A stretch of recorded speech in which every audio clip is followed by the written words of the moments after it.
Are you a service-based business owner looking to increase profits to fund your lifestyle? Well, this podcast is for you. We bring you inspirational guests sharing actionable tips to solve many of the struggles you face each and every day. And now, over to your host, Paul Higgins. Welcome to the Build, Live, Give podcast. If you're a first-time listener, I hope you enjoy it. And if you do, please subscribe. And if you're a long-term listener, I'd love to get your feedback. The show's only as good as the feedback you give me. Of course, the guests make a huge difference, but also the feedback that you give me. And this episode will be fully transcribed and available at paulhigginsmentoring.com. So, feel free to take notes, but it will be transcribed. Now, our guest today was a university professor that helped people with writing, and she's now taken that passion into helping people put joy in their marketing. And I know joy for many of us, certainly for me, my experience is that joy often doesn't come in marketing. I find marketing incredibly frustrating. But our guest today really talks about how you can change that relationship with marketing and also gives you some fantastic techniques. So what I'll do now is hand you over to Shannon Hernandez from mshannonhernandez.com, and you will get lots of value from her. Welcome, Shannon Hernandez, to the Build, Live, Give podcast. Great to have you here, Shannon. Thank you so much. I'm excited to be here. Same. So we've had a great conversation in the past to learn a lot about what you do, but it's your chance now to share it with everyone listening and watching right now. So, let's kick off with the build section. And when someone says to you, hey, Shannon, what do you do? How do you best describe that? I help coaches and consultants fall in love with their marketing. Joyful marketing. That is it. Joyful marketing and business growth strategies. That's what I do. And I am teaching and helping people with all organic strategies. So I don't use any paid advertising and I don't teach any kind of paid marketing. It's all organic and relationship building. Right. So, I said to you in the pre-setup, joy and marketing for a lot of us doesn't come in the same sentence, whether it's either before or after the word. Like, I must admit, the hardest part I've found with my business is the marketing. Now, as a marketing director at Coca-Cola, so yes, I understand a lot about marketing, but marketing my own business, it's like, okay, I say this and then someone else will look at it and say, well, maybe you could have just said it this way slightly. And everyone's got a different opinion and it gets very confusing. So, how do you start with, when someone writes their LinkedIn page or their website, like what are the right words to convey that joy in their business or convey their business in a way that their ideal clients can understand it? Yeah. Well, I really say that the joyful marketing is a thing, but the joy actually starts here. It's an energy, right? And it starts from within. And so the whole reason that this whole joyful marketing movement came about was because I was encountering so many people who hated marketing so much.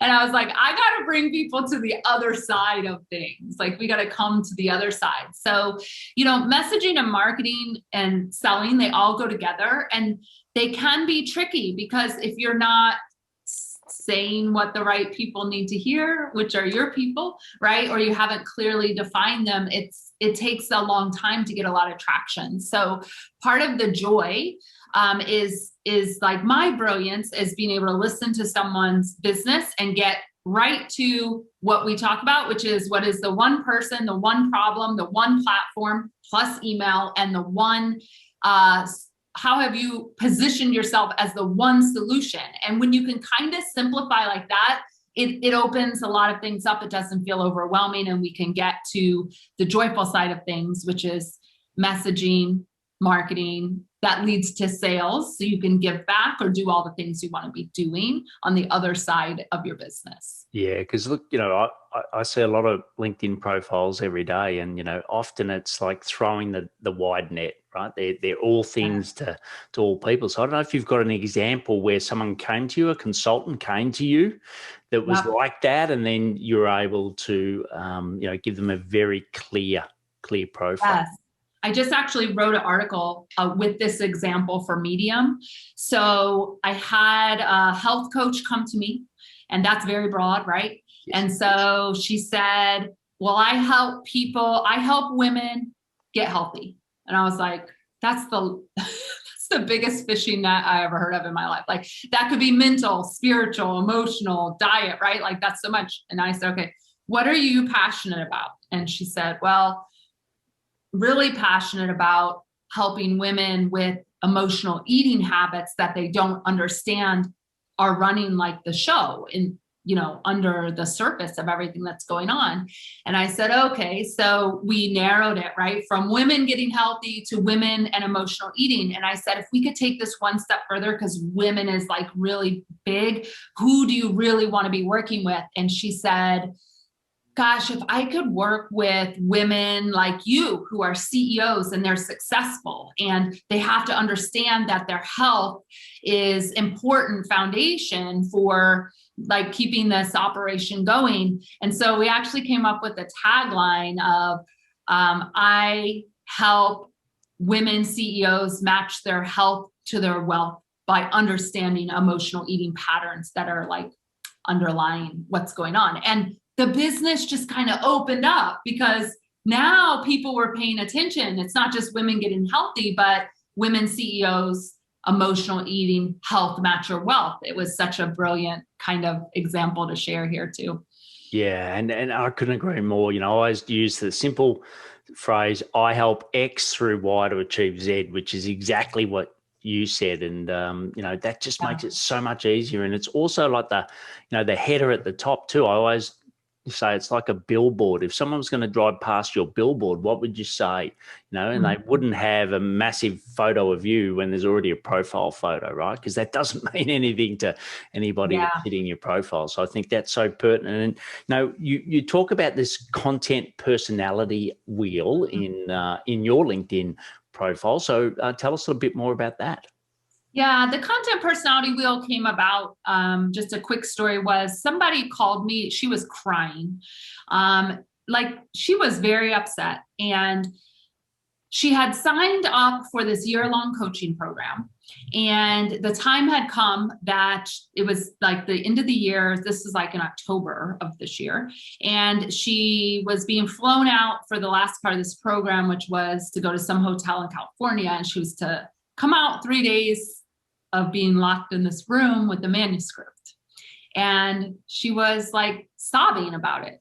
Now, she did sign up for it. She knew it was coming. She probably thought, like many of us, I have 9 months to get prepared for this. So she called me on the phone and she was very upset because she said, I don't want to write this book.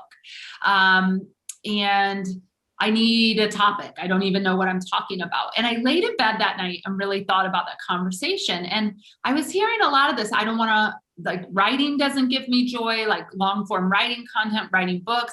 I'm petrified of going on video. Like, what can I do? Video's all the rage. And so I came up with this idea of a content personality quiz. And if you could identify the way that you best show up in your marketing that translates well to others, how revolutionary would that be? Because you wouldn't be wasting a lot of time doing these things that you don't want to be doing anyway.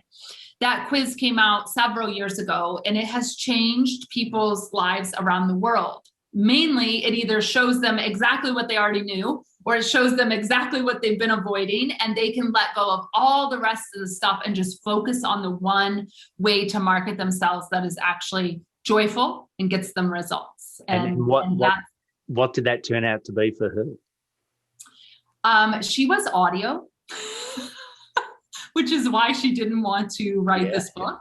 Yes. But what we did, because she didn't want to get rid of she had built relationships in this program.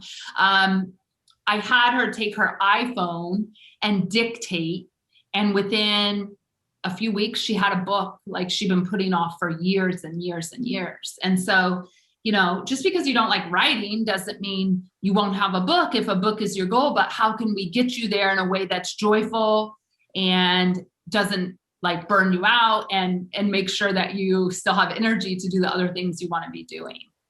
Great. And I know this might be, a very obvious question, but when you say joyful and someone says, yeah, hey, what does joyful actually mean to you? Yeah. How do you best describe that? Oh man, that's a philosophical question. Well, my own definition of joy is I'm in alignment with my values. I'm running my business and my marketing in alignment with my lifestyle values, right? So what I value, do I value travel most? Do I value safety and security? What are those values? I have inner peace and I'm able to be present. That's my best quick definition for joy. That's what I got for you.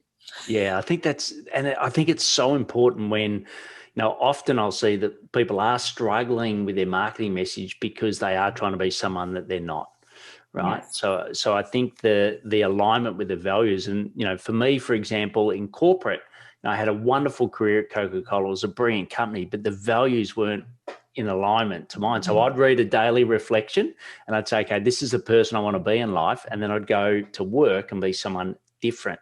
I think a lot of us, run our businesses that way as well. And I think that's what's so important, to get someone like Shannon in to actually help that. Because Shannon, my assumption is that it's very difficult to extract that yourself. That's certainly been my personal experience. What about for you? What normally stops people first from seeing someone like you? And then what's the revelation that they arrive to when they work with an expert like yourself? Yeah. Well, I really think that a lot of people haven't done the work to understand what are my highest lifestyle values. So I'm not talking about trust and integrity and like those things. I'm talking about how you want to be spending your time in your business and outside of your business. That's, I think, what I say is where the magic happens. So people often come to me because they're maxed out on one-on-one and their energy is drained and they want to move to group, but they want it to be a quality group program, right? Like this is a very specific example. But then they have these things like, well, I'm scared I'm going to lose the deep connection. So we know that connection is a value, or the relationship that I have with the one-on-one to go into a group. And it's certainly a valid concern because we see this happen a lot, right? In group programs in our industry is it loses the effectiveness if you get too many in the group, or if the group isn't aligned with how you want to be serving them. There's a lot that goes on here. So they come initially because they want to grow and expand, but they're not sure how to do that they're not going to burn out. They're not going to spend more time or more revenue or do these things that are not in alignment with their values. And when they leave, they have a beautiful, I call it a joyful marketing plan that addresses three things. They experience more joy in their business and in their life outside of their business. They experience more revenue, and they experience abundant time off. And that has really been the thing that people have gravitated to in me, is the joy with the time off, because businesses, we can be consumed with our business, right? The work can never end, but how do you build a sustainable model that gives you more joy, more revenue, and more time off? That has been my guiding question for the last several years. And that's the fun thing to dive in with people. Great. And you talked before about organic. So, what's your version, or what's your definition of organic, and what are some of the better organic channels for coaches and consultants at the moment? Yeah. So for me, organic is I create amazing content and people reach out to me. Okay. So there's lots of other things that could be organic. For example, I create amazing content, I put it everywhere and hope that people reach out to me. That is not organic, that's working, right? I create amazing content, I spam everyone on LinkedIn and their messenger, nothing happens.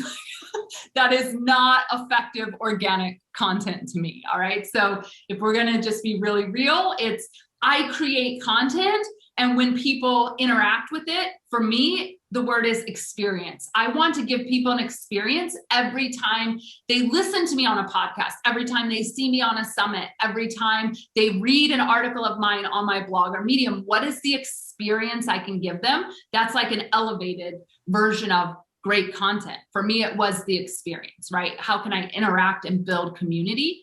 And so organic for me, that's working, is I create amazing content. Wherever it goes, but people are booking on my calendar. They're reaching out to have me be on a summit. They want me on their podcast. This to me is effective marketing, where you're not draining yourself by like the spray and pray method, right? Yeah. There was something else you asked that question. Yeah. So platforms. So I get the content, the vessel, but yeah, where do you best see it being delivered? Yeah. What platforms? So the platform question comes back to the content personality. So yes. I'm going to give an example. If you take the content personality quiz and you score highest in video, we should be matching your platform to the result of the marketing personality, right? If you score highest in writing, maybe we're going to get you to do blog or book writing or whatever that looks like. So the platform question is often confused. People are hopping on bandwagons like, oh my God, Clubhouse is all the rage right now, right? I hate Clubhouse mainly because it's audio, and audio is dead last on my content person. I am not going to Clubhouse. You could not pay me $1 million to go over there. I went and looked at it and I was like, not for me, right? So the platform question becomes, what is my content personality and how can I match the platform to it, and not what's working right now, because you and I have been in business long enough to know it's all going to cycle back to great content, being consistent, having a strong message, treating people well, building a brand. Like those are the things that withstand time. Yeah. And so if it was video, for example, would that be like, you believe in doubling down on, say, YouTube, or is it video across multiple platforms? How do you advise on that? Yeah, well, I am of the mind that simple is better. Mm-hmm. So if video is the thing and you like the vibe of LinkedIn, maybe getting your video approved for LinkedIn. If you like Facebook, those seem to be where your people are, then you're doing lives on Facebook. If you want to go use one of those streaming things that goes to all the places, I think that gets a little tricky. It kind of waters some content down because each platform is built to talk to people in a specific way. So if you're doing this kind of whole live stream video to a lot of places, it can be a little messy. There is a way to do it.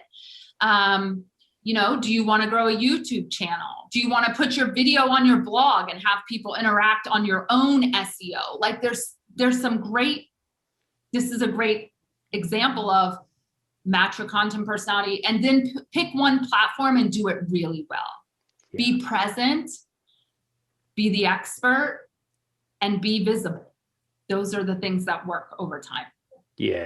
And I think there is a bit of a Venn diagram where you're matching, like you said, I think the personality, the content matching to that, I think is brilliant, but it's also, where your audience is as well. And even though you might love Facebook, doesn't mean that your audience is on Facebook. So I agree, double down on one, but make sure there's an alignment to who your ideal client is. And just the last part of this is a lot of people say, look, I'm just not a great writer, yes, I know I've got to produce content, but the example before where the lady liked to do audio, not to particularly write. So, how do you help people come up with content when that's not their, I know it's going to be aligned to their personality, right? But they're like, I don't even know where to start. I don't have ideas. Like posting on LinkedIn sounds great, but I don't even know where to start. How do you help people in that situation? Yeah, this is a great question because there's many parts, right? A lot of people say, "Oh, just go create content," but actually, I was a writing teacher for many years in 8th grade, right? So it's not just go get an idea. That's not actually how any part of the creation works. It's, for me, how I've helped people is, okay, what do you want to be known for? What are some themes within that, right? So getting smaller. What I say to my clients, the only time you're going to hear me think small is with your content. Like we got to think super small. That's what works, right? So we have kind of this umbrella of what you want to be known for. What are some themes? And then what are some sub themes, right? So if a theme becomes a month, Let's say it's about how podcasting can grow your business, right? What are 4 sub themes? And we can develop content each week. 1 sub, 2 sub, 3 sub. Week 4 is 4 sub. And then from there, it's no longer an idea problem.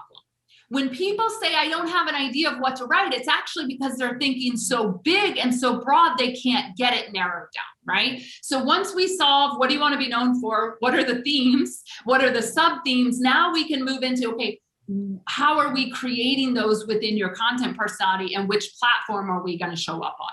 And so it's not just like a one kind of magic pill solution. There's many pieces to this. And even to take it a step farther, Paul, within that is like, okay, if I need to produce a piece of content every week, if that's your goal, then what day are you drafting? What day are you editing? What day are you publishing? Like, getting people on a schedule like that is actually what works, because otherwise it's too big of a topic. It's overwhelming, right, to the brain to come up with all of this and try and sit down and do it. Yeah, look, and go back and, take note of what minute this was and go back and listen to that, because I think if you can have that structure and then build off that structure, it'll be fantastic. And you remember, you can find out more about Shannon at mshannonhernandez.com. Obviously, the links are going to be in the show notes. So before we go into the give section, I'd like to talk to you to work out if you're going to have a sales machine that's going to meet your ambitions. I've got an assessment.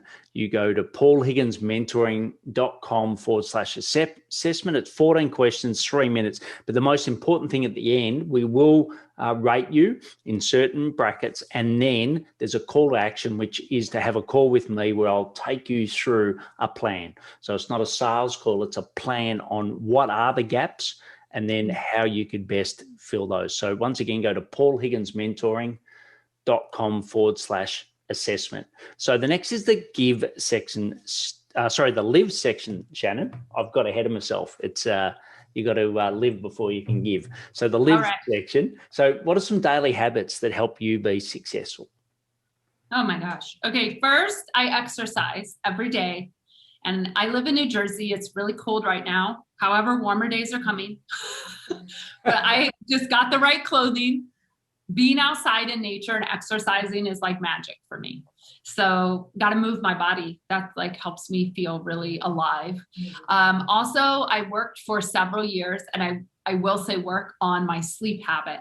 Yeah. And I now have my cell phone goes off at 7:30 at night, and it stays in the kitchen. And I go to bed at between 8:30 and 9, and I sleep all the way through the night until 6 or 6:30. It is the most amazing thing. But I had to work on that. That was many years of undoing cell phone near my bed, like those kinds of things. The other habit is I honor my calendar.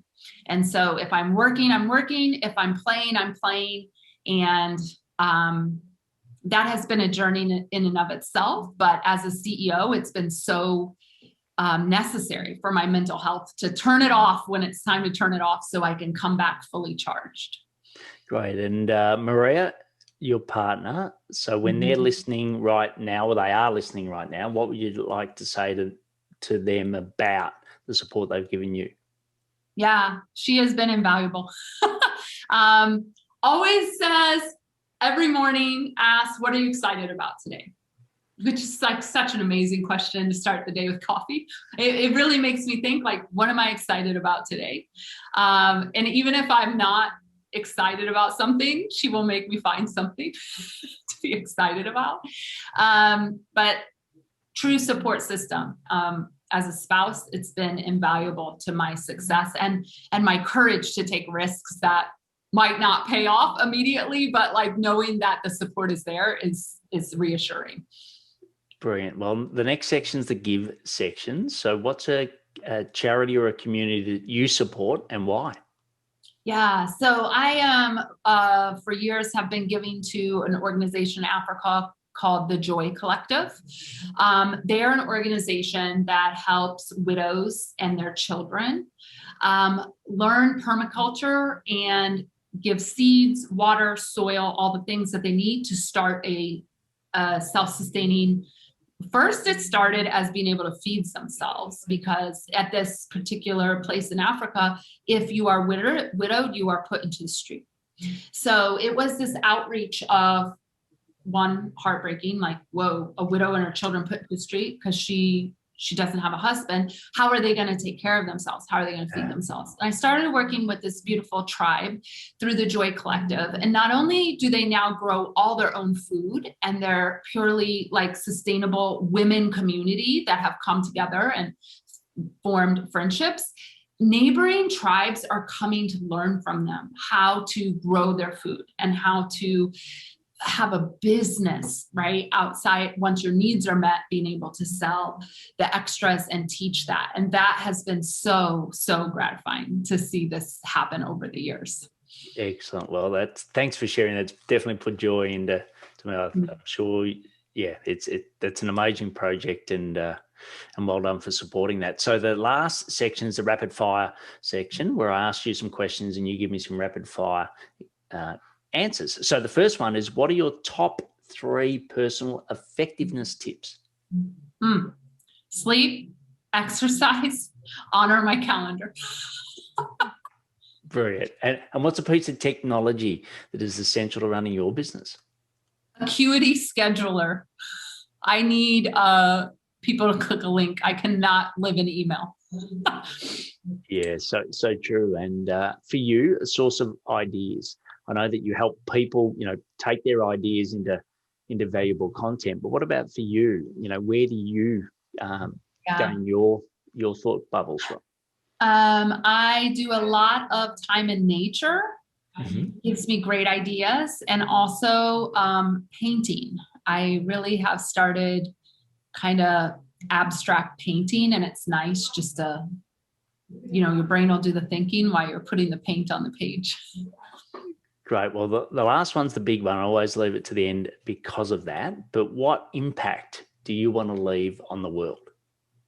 My mission is to make every single space, online or offline, that I show up in more joyful than when I got there.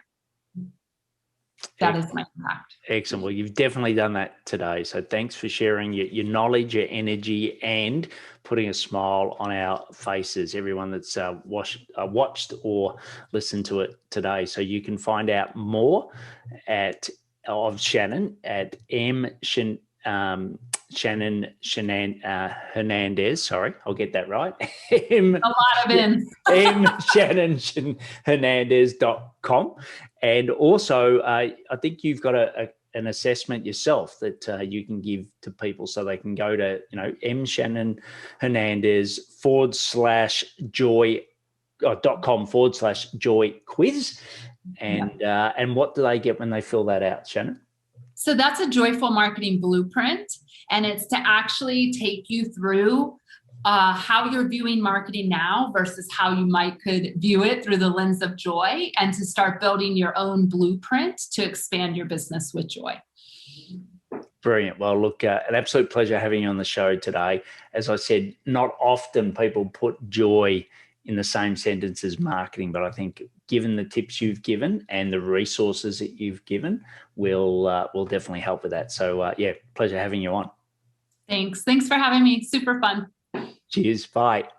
I hope you found joy in that podcast. I certainly did. I really thought that the comments around, or the education piece around the personality wheel, and also about the structure of how you take a huge topic and break it down, was excellent. And, I think if you use that structure, it can certainly help you post on platforms. And certainly for us, LinkedIn for B2B business is still the best one to go to. So you can get all of the detail in the show notes, all of the links, everything that Shannon mentioned. And also, if you got a lot of value out of this, you got a lot of joy out of this, please mention Shannon. So her website, once again, is mshannonhernandez.com. So if you also want to work out whether you've got the right sales machine to meet your ambitions or fill your ambitions, please go to paulhigginsmentoring.com/assessment. Please take action to build, live, and give. Thanks for listening to the Build, Live, Give podcast. If you like what you heard, please share it and leave us a review. It would mean the world to us.